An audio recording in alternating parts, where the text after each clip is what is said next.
Good morning, everybody. Welcome to the OK Grognard Show. It is Tuesday, October 20th, 2020, 10 a.m. Central, in beautiful Lake Geneva, Wisconsin. Well, it's Tuesday. That means it's a World Building and Cartography Day. But, after a couple months of world building almost exclusively, we did 4 in a row cartography shows on Tuesday. Dennis, how you doing, Sarah? And so I think we go back to world building. Plus, there was something that struck me as interesting in particular in the. We'll turn that off for a second. In the first edition Dungeon Master's Guide. Wow, I was looking at the first edition Dungeon Master's Guide. What are the odds?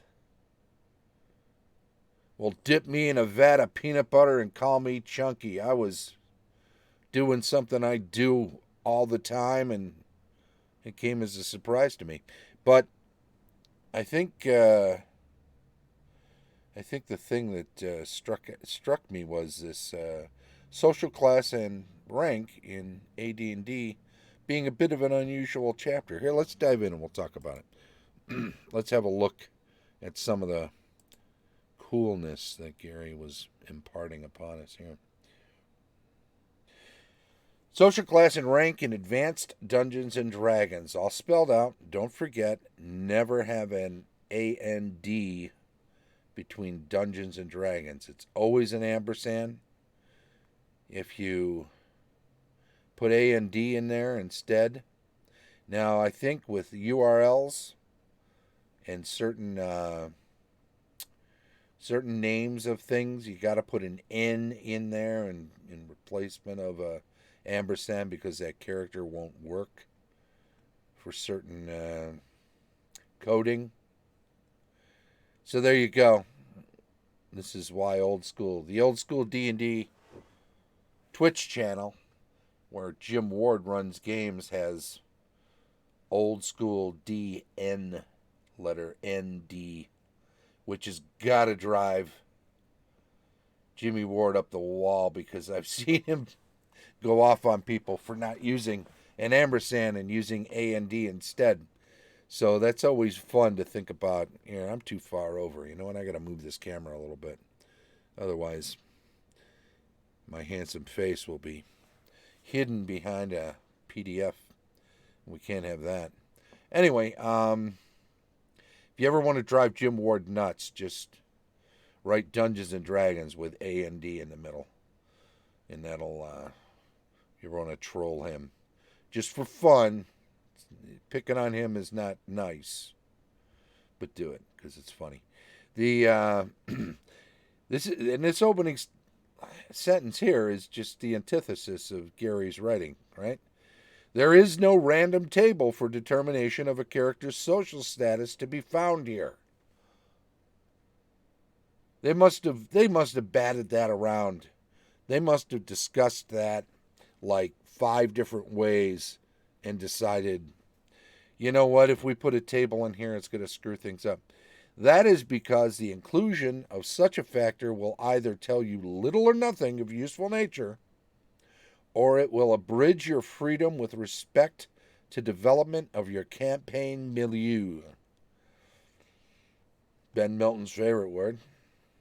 The man who runs the Questing Beast YouTube channel has been doing a full read, cover to cover, of the first edition AD&D Dungeon Master's Guide.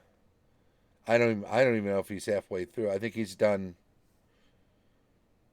4 or 5 shows at 2.5 to 3 hours each, and 2 to 3 hours each, and I think maybe he's 60, 70 pages in or something like that. It's crazy. Of course, he has commentary to make along the way. It's an interesting watch. He is kind of well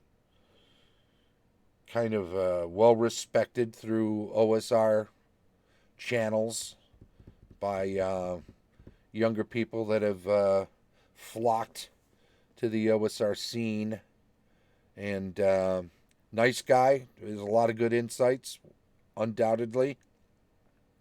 But he had never really read first edition Dungeons and Dragons. At least he says he has not read the Dungeon Master's Guide before. Maybe he just leafed through it and read particular parts that were germane to what he was doing at the time. But let's face it, you really don't need most of the Dungeon Master's Guide to run a first edition D&D game. It helps to have the combat tables. Of course, turning's in there, but if you got a DM screen, you got that covered. There's a lot of stuff on the first edition DM screen that save you the trouble of opening the Dungeon Master's Guide during play. And, you know, most of it is advice. It's guidelines. And it's all interesting. And I think it's the holy grail of D&D books for any edition, really. I think no matter what game you run, if you read through this Dungeon Master's Guide, you will have countless ideas upon ideas upon ideas for building a setting, for running a game. Even if you did it as a player, you would have amazing insights into ways to enjoy the game, both personally and to make it more enjoyable for other people you're playing with. So it's really the book. But Ben had not really gone through it before. So he decided boldly to tackle it while recording himself for his YouTube channel and do it in chunks. And he's been going at it. And without a doubt, his favorite word, because it's definitely overused by Gary, is milieu. And every time it comes up, you just see poor Ben either chuckle or roll his eyes that it's in there again. But such as it is. That is, if such a table tells you only a little so as not to force a social structure upon your campaign, the table can contain nothing of use. If it states rank, it presupposes you will in fact have such classes in your campaign, when you might not desire them at all. There are dozens of possible government forms, each of which will have varying social classes, ranks, and castes. What sort you choose for your milieu, here we go, is strictly your own prerogative. While this game is loosely based on feudal, there's a problematic word, I think, for historians these days. While this game is loosely based on feudal European technology, history, and myth, it also contains elements from the ancient period, parts of more modern myth, and the mythos of many authors as well. Within its boundaries, all sorts of societies and cultures can exist, and there is nothing to dictate that their needs be feudal European. The Dragon Magazine, plug, number 25, volume 3, number 11, May 1979. In the Dragon Magazine, that issue, there appeared an article written by me, says Gary Gygax, which outlines this very precept and lists a number of government forms which could be employed by the DM in his or her, altogether now, milieu. Actually, some, all, or none of them could appear in the world of any given campaign. To aid the harassed referee, I have listed these forms again. Additionally, a list of nobility or authorities in various medieval cultures is given. I have included the latter, as many DMs prefer to base their campaign upon a society of this sort, for they can then draw upon its historical data for game purposes. Okay, so 78 times in the DMG, fun fact. Is that right? It's been counted at 78. I'm not surprised that it's that many. I'm kind of surprised it's not more. It feels, as often as I read the word just in my various videos that focus on a section, it feels like it gets used perhaps even more than that. So, fun fact, 78 times. I love it. And let's see. I have included the latter as many DMs prefer. So, I'm a medieval fantasy DM. I try to keep most of my setting cultures focused in that area. Of course, there are a number of liberties you take, just including magic forces you to make certain changes to such a thing for world building. And I do have on some fringes some sort of archaic throwback cultures that are more in keeping with ancient world cultures. The most prominent of which is the Elven Empire of the south of my smaller continent, whereon Grimwald is kind of the overarching name for the setting for this continent. Being a collapsed Romanesque culture, an ancient culture that is waning. Pockets of it still hold out. There are still these kind of Roman, I guess in medieval form they'd be considered manors, but they're really villas, with pockets of slavery, slave labor working the thing. And as distasteful as that is for a lot of players, historically, in the real world, it existed in abundance.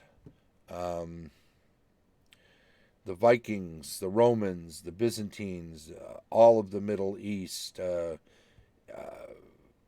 In the East, there was always some form of, even into medieval times, when you talk about serfdom, or you get into the more modern era, where slavery would exist alongside indentured servitude, which is a kind of a debt slavery. There's slavery even today, and I'm not saying any of that is good. I'm just saying that it did exist, and if you want a campaign to have some tinges of ancient or medieval historical flavor, you're going to have some of that. Now, there's no reason that you cannot have that exist only in cultures that are generally considered evil. This waning Romanesque Empire is definitely considered a bad guy on the fall, right? A falling empire, a subsiding empire that was largely considered evil by most people outside of it. Lawful for sure, and definitely that was the driving force of those who were part of and would support such an empire. Is if you can impose law, you can avoid all sorts of problems, you can live a life, and if the government is corrupt and horrible to most of the citizens, as long as it's not you, and you just hope and pray it'll never be you, right? Well, this waning empire is a great elven empire in the southern area of this, and large swaths of forest were cut down. This deforestation helped lead to their downfall. They built of stone eventually toward the imperial time, of this society. It moved through several forms of government, much like Rome. With an oligarchy, with a republic, and eventually into an imperial period. And as I did that, much like Augustus turning Rome into a marble city, so too this wonderful Elven Empire that everybody touted as being so great eventually was their own worst enemy. So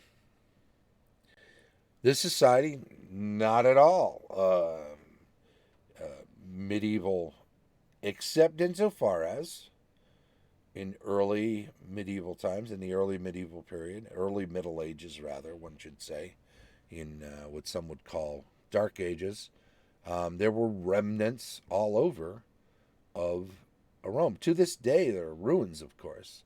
And this, of course, gives you an opportunity to put 2,000-year-old stone structures in your setting in different places as ruins that can be explored, where ancient artifacts, secrets might be, things to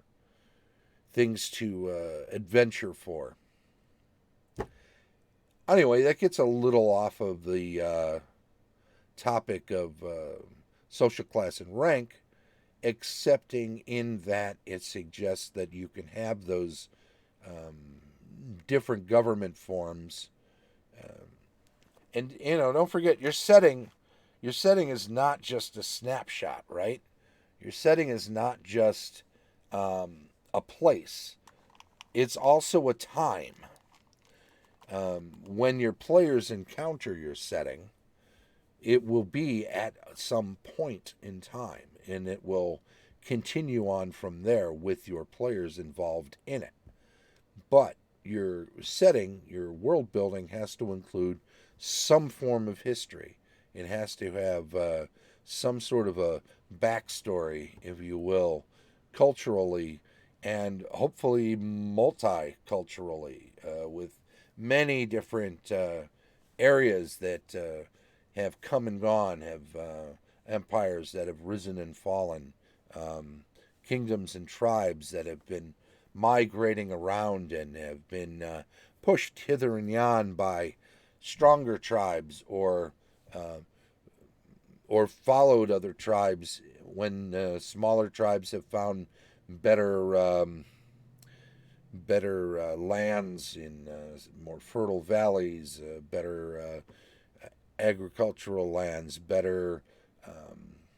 herd better herd lands for whatever it is they've domesticated. And when they find those, and a bigger, more powerful tribe finds out about that, they will want it for themselves, and they will shift into that area, and those people will either be integrated or they will leave. And that is the nature of the history of our world. So if this becomes part and parcel of the world building you do to create your own setting, then it's well worth learning a little about our own world history. And, well, there's nothing wrong with not including parts of our own history that you personally find distasteful, or you feel will be triggers or things that are not enjoyable for gameplay for your own players or for players you propose to have. There's nothing that says you can't gloss over that stuff, not include it. Can we have a Romanesque society that didn't rely on slave labor? Not in the real world, but given that there's magic, given that there's different motivations for people, you can create one that has a society in your campaign setting that has the veneer, togas, wonderful buildings and statues and aqueducts, engineering feats and all of that stuff, but then have an underlying class of people that just believe in it so much they work harder. that actually gain some benefits, and not all of the wealth is drawn out of that class and given to the wealthy, but rather maybe make the higher class, upper class, noble portions of society just less greedy, so that everybody has a bigger stake in the way the empire is run. Can you have a Roman Empire without having it be militaristic?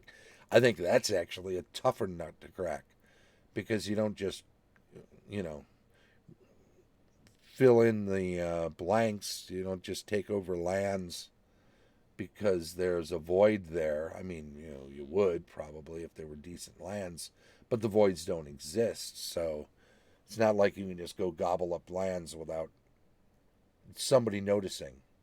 And it's not like somebody isn't already there or somebody doesn't want them.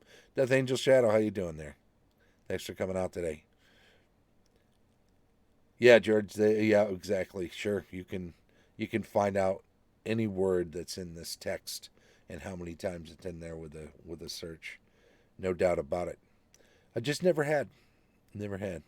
I'm surprised too that I hadn't done that. Anyway, just to continue, the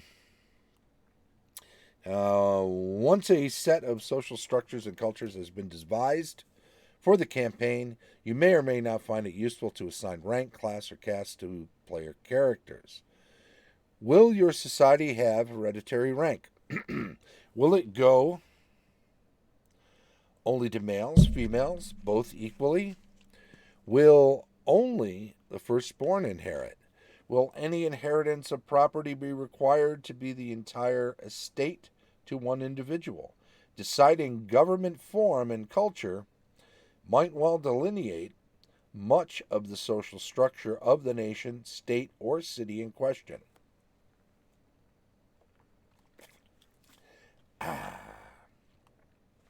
Delicious. That's Sam's purified down underwater from Australia. Thanks for that koozie there. Heath, my buddy, let us assume that a social structure of an aristocracy which is non-hereditary. Members of this ruling class are those who have served in the military, own property of 100 or more acres extent, and pay an annual tax of not less than 10 gold pieces on their income. Land ownership may be waived in the case of merchants and tradesmen whose business is such that they pay not less than 20 gold pieces in taxes per year. In any event, the aristocrats are the only persons eligible for any government office, command of the military, and from their numbers are elected senators who pass laws and legislate in general. Former senators are eligible to election to various tribunals and judgeships. Former military officers are appointed by senatorial vote to keep the peace and police the land. A lot of this is right out of the playbook of the Romans. The majority of citizens of this state are small landholders, tradesmen, and various workers. They provide the food, goods, and labor which make the economy stable. These people are likewise obligated to serve in the military, and if they serve with distinction, they will be awarded land or stipends which will elevate them to the aristocracy. Of course, industry, marriage, and other means can move any of these citizens to higher status. Only a few persons are actually enslaved: criminals and captives of war. A large number of the workers are bound to labor for a fixed period, and some must likewise serve apprenticeships. These individuals have the hope of eventually earning sufficient funds to become landowners or rich merchants or tradesmen themselves. I think we just really discussed a lot of that in the previous aside. In such a society, adventurers would come from the younger children of the aristocrats, those who will inherit little and wish to remain in the favored class. Some would come from the middle group, adventurous persons who aim at becoming members of the aristocracy through successes in such adventures. Few, if any, would come from the lowest class, the bondsmen and common laborers. Assigning a social class to a player character in such a society would not have any particular value unless you also devised various rivalries within the classes. That's interesting. With this brief example in mind, it is easy to see how pointless it is to blindly plug in a set of birth tables based on some form of heredity, quasi-European nobility, which may have absolutely no meaning within any of the states of your campaign milieu. Furthermore, any use of such material must be carefully considered, even if your campaign does have such a society and titles of rank. Do you really believe that one of your player characters should be the firstborn son of a major noble or ruler? If so, why is he adventuring? Where are his guards and retainers? Does his father know his whereabouts? If so, why is he allowing the heir to his title and estates to risk his life in such a foolish manner? Similarly, do such tables have a logical precedent and order? Are there offices which do not logically belong within a feudal society? Are there classes which are contradictory, anachronistic, or meaningless?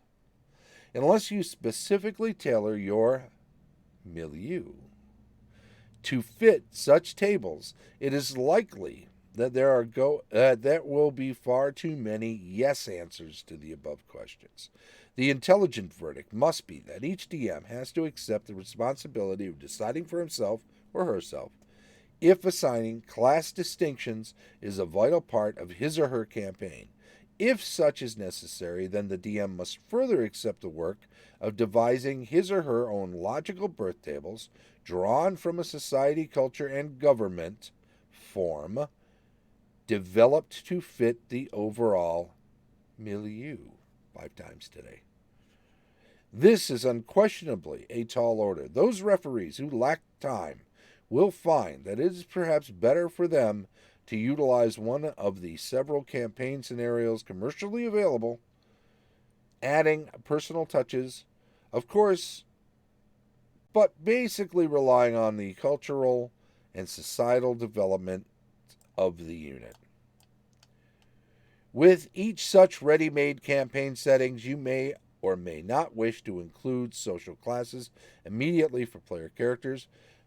Gary says, my own Greyhawk campaign, for example, assumes all player characters, unless I personally place one who is otherwise, are freemen or gentlemen, and at worst they can safely represent themselves to be so. Note that the masculine human usage is generic. I do not like terms free creatures or gentle beings. Outstanding activity can and has brought knighthood or social status to certain characters. This was carefully planned as a reward if the characters succeeded, and it now allows them latitude of action and assurance of reliable aid within certain realms. But it likewise has earned them the enmity of others. With all that out of the way, consider the list of a few possible governmental forms and then lists of noble official titles. We'll get to that in a future show because we're out of time for today. Plus, I think we've covered a lot of what we want to cover. Hey, you know what? Let's go right to the old closing credits then and say thank you, everybody, very much for joining in, following the channel, and joining in the chat. Hey, Lost Nomad, you slipped in on me. I want to say this has been a world building show on Tuesday, social class and rank in AD&D. Come join us again tomorrow, 10 a.m. We have got campaign discussion, GM tips on Thursday, building adventures on Friday, GM reviews on Saturday, Royals retrospective on Sunday. Monday we do weekly news and announcements, and background to horn cartography and world building on Tuesdays. If you're catching up with us on YouTube, thank you very much. Please do subscribe. Give us a thumbs up on any videos you watch. We'd appreciate it. Also, if you have some constructive criticism to add, please do in the comments section. Whatever can make the show better is well worth our time to read, so we appreciate it. You have a great day. This is the OK Grognard Show from beautiful Lake Geneva, Wisconsin. Bye-bye.